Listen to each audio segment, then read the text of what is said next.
کون نہیں جانتا کہ وہ کون سے وزرائے خزانہ تھے جنہوں نے IMF کو خط لکھے تھے اور IMF کے پروگرام کو بحال کروانے میں انہوں نے ایک انتہائی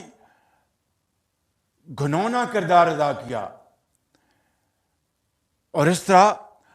اپنی سیاست کو ریاست پاکستان کے مفادات کو قربان کر دیا، اور اپنی سیاست کو بچانے کے لیے انہوں نے ریاست کا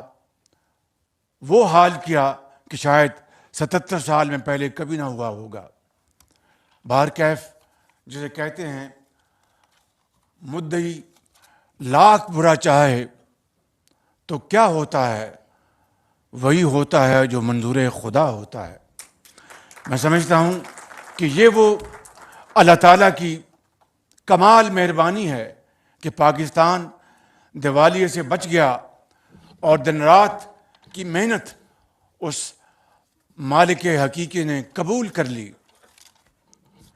ماضی کے گھٹاتوپ اندھیروں سے اب یہ معیشت اجالوں کی طرف آ چکی ہے، معیشت میں بنیادی استحکام آ چکا ہے۔